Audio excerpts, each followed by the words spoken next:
vai fazer um programa bem diferente, mas um programa que com certeza vai ser marcante. Estamos seguindo para uma base do Exército Americano. Chove aqui em San Diego hoje e a gente está a caminho dessa base, que fica a mais ou menos 1 hora do lugar onde a gente está hospedado.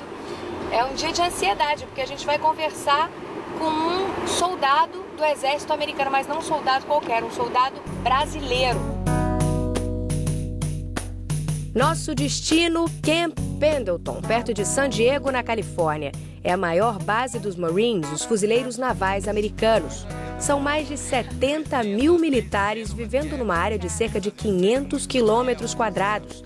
Isso é quase 5 vezes o tamanho de São Francisco ou Miami.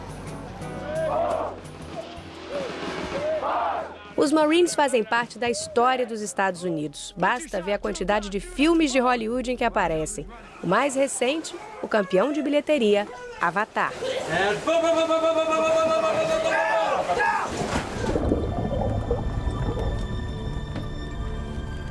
Como o herói que se transforma num desses gigantes seres azuis, os Marines são ao mesmo tempo temidos e admirados. Mas nós, brasileiros, pouco sabemos deles. O que leva então um brasileiro a se alistar, principalmente numa época em que os Estados Unidos combatem em 2 guerras? O que faz alguém arriscar a vida por uma outra pátria?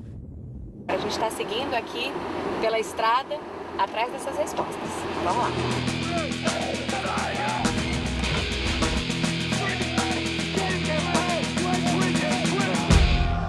Aqui a gente tem alguns canhões. Nosso primeiro encontro com Alex Daniele, um catarinense de 28 anos, é no Museu dos Marines, a única área da base militar aberta à visitação. Exatamente. A gente precisa de todo esse espaço para o treinamento com helicópteros, com jatos, do treinamento com tanques, com artilharia. Todo tipo de treinamento é feito aqui na base. Por isso você viu todas as montanhas, né, e tudo que a gente tem aqui. Inclusive o filme Top Gun, do Tom Cruise, foi feito aqui na base. Roger, I got him. Contact 20 left at 30 miles, 900 knots closure. Alex, como é que você decidiu entrar nos fuzileiros navais, nos Marines dos Estados Unidos? Você se sente americano? Como é que é arriscar sua vida por um país que não é o país onde você nasceu? Por mais que eu nasci no Brasil, minha família mora no Brasil, eu amo o Brasil do coração, mas os Estados Unidos foi o país que me deu as oportunidades que eu tive. Quando eu cheguei aqui, eu trabalhava com os brasileiros, eu sempre trabalhei em churrascaria brasileira, em Atlanta, em Seattle. E eu sempre percebia que eu devia me envolver mais na comunidade americana. E começaram as oportunidades começaram a surgir. Então eu passei por um escritório de recruiter, que chama, que você geralmente tem todas as forças armadas americanas juntas. E eu não conhecia Marines, para mim era exército, que era Army. E eu fui na internet, comecei a pesquisar sobre o que era a missão dos Marines. E os Marines, ele é a força política militar dos Estados Unidos.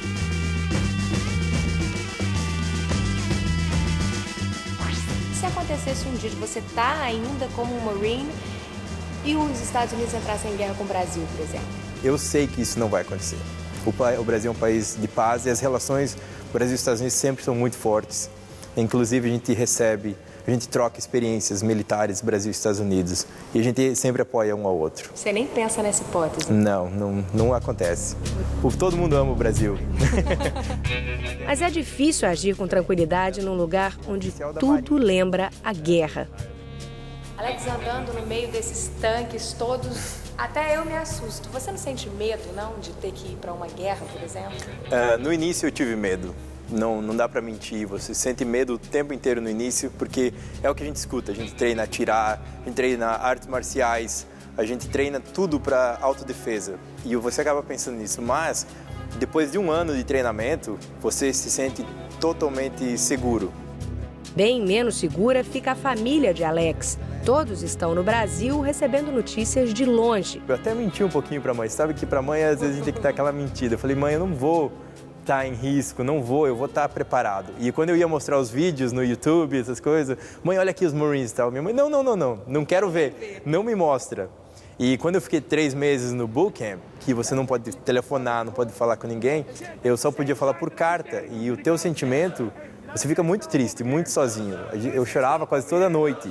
no bootcamp, porque é um treinamento muito pesado. Isso é tão maluco a gente ouvir, porque como é que a gente imagina um homem desse tamanho, um exército mais poderoso do mundo, chorando toda noite? Pois é, eram 110 homens chorando, abraçados, e eu olhava e dizia, meu Deus, agora quando eu vejo filmes de guerra eu entendo.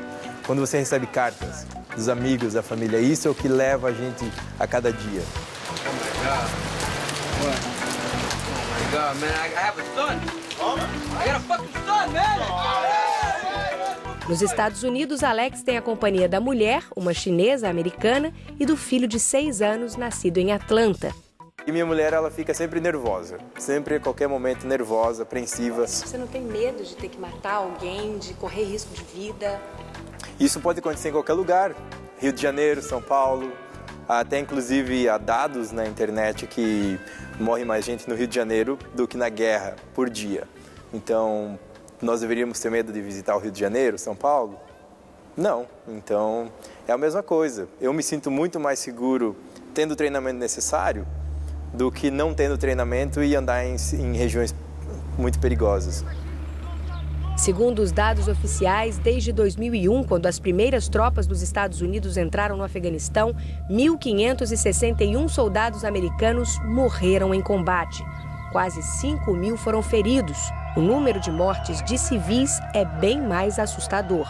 Seriam mais de 860 mil no Afeganistão e mais de 90 mil no Iraque. Somando as duas guerras, são 290 vezes mais mortos que no ataque de 11 de setembro, segundo a organização não governamental Iraq Body Count. Hoje, ao todo, cerca de 70 mil militares estão na guerra. Ano passado, depois de assumir a presidência, Barack Obama enviou um reforço de 17 mil homens. E ele anunciou que até meados de 2011, outros 30 mil devem se juntar ao grupo. Uma pesquisa divulgada em janeiro pelo jornal The New York Times afirma que 51% dos americanos apoiam a decisão de Obama. Mas outro levantamento feito pelo Washington Post no fim do ano passado mostrou que a maioria da população acha que essa guerra não vale a pena. A opinião de Alex? Impossível descobrir.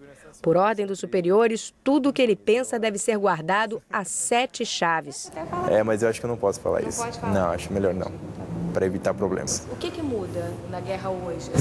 Não posso falar. Aquele negócio de Genebra que você falou, você já teve que ir a alguma guerra? Já teve alguma missão pelos Marines? Não, ainda não. E se eu tivesse, eu não poderia falar. O que você está achando da administração do Obama? Você pode dizer isso? Não posso falar isso. Não pode. Hoje, os Estados Unidos têm cerca de 200 mil Marines. Menos de 10 seriam brasileiros. Mas é comum ter gente de fora por aqui. 40% vem de outros países. A primeira coisa que você aprende no bootcamp é que não existe raça, não existe sotaque, não existe nada. Tinha um cara que era de Wisconsin, que era meu amigão, eu tinha outro que era de Gana, na África, tinha nascido em Gana, tinha outro que nasceu na China, então tem várias cidadanias. Difícil imaginar tamanha disputa para arriscar a vida. Mas entrar para os Marines é como ser aprovado num concorrido vestibular. Você tem que ter o green card ou a cidadania americana. Segundo passo, diploma de high school, segundo grau completo. Terceiro, você nunca pode ter quebrado um osso, nenhum problema médico, cirurgia, o mínimo possível, porque eles vasculham todo o teu passado médico. Aí você vai e faz uma prova chamada ASVAB, uma prova com mais de 500 perguntas e você tem um tempo limitado para responder cada pergunta. O meu primeiro teste eu não passei, 19% da prova, o mínimo é 40%. E aí demorou, após 6 meses que você pode refazer. Aí estudei e consegui passar na segunda vez. Depois tem ainda o treinamento de 3 meses, um dos mais difíceis do mundo, que vocês vão ver ainda hoje. Já no próximo bloco, pela primeira vez, uma televisão brasileira entra na intimidade da maior base dos Marines. O próximo lugar que a gente vai levar vocês é chamado Chow Hall. É o refeitório. É o refeitório. Vamos nós, então. E tem mais. Daqui a pouco a gente vai conhecer por dentro o quarto de um Marine brasileiro. O Lucas vai levar a gente para conhecer a casa dele, Com certeza. Não é isso, Lucas? Não sai daí.